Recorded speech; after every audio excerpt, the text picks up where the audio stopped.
हमारा मानना यह है कि आज की मौजूदा सरकार, जो मोदी साहब की सरकार और ये बीजेपी की सरकार है, जो आरएसएस के इशारे पर जो चल रही है ये सरकार, इसके चलते हुए देश की सामने और आवाम के सामने बहुत बड़े चुनौतियां पेश हुए।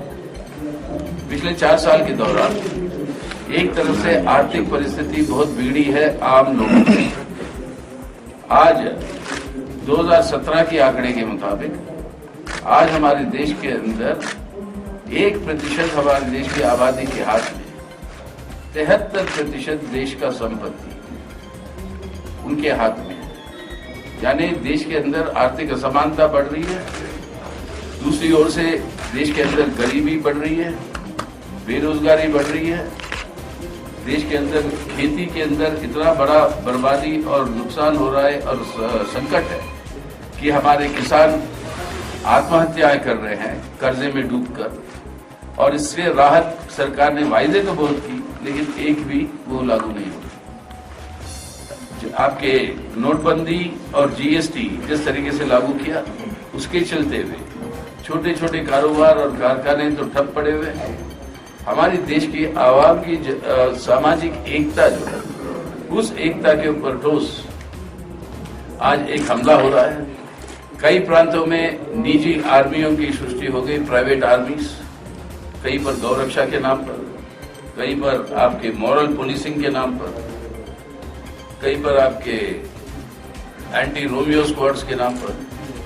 और इस तरीके से ये प्राइवेट आर्मी अपने हाथ में कानून, लॉ एंड ऑर्डर को ले रहे हैं, जिसके चलते हुए कई सारे हमारे देश के मुस्लिम माइनॉरिटीज के ऊपर, दलितों के ऊपर कातलाने हमले हुए, जाने गई। और ये सांप्रदायिक ध्रुवीकरण के चलते हुए जो अपनी राजनीतिक और चुनावी स्वार्थ के लिए जो इस ध्रुवीकरण को तेज कर रहे हैं, इससे देश की एकता अखंडता के लिए बहुत बड़ा खतरा पैदा हो चुका है, जिसको हराने की जरूरत है। और चौथा, हम समझते हैं कि जब से ये मोदी साहब की सरकार आई, भारत का छवि दुनिया के अंदर एक अमेरिका के दुमचल्लू के रूप में बन गई। आज अमेरिका, इजराइल, इंडिया एक एक्सिस के रूप में अब दुनिया के अंदर इंडिया का अस्तित्व जो है वो पहचाना जा रहा है।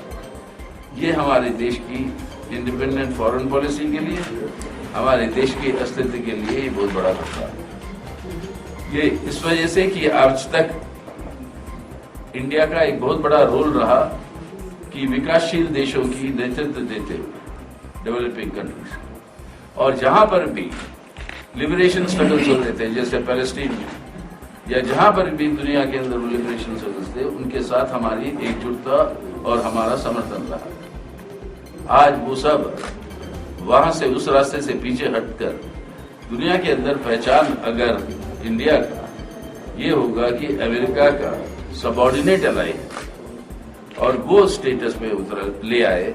और ये पहली बार शायद अमेरिका ने घोषित किया कि इंडिया उसकी एक मेजर डिफेंस पार्टनर, यानी अमेरिका के मिलिट्री हस्तक्षेप वहीं पर भी होंगे आने वाले दिनों में।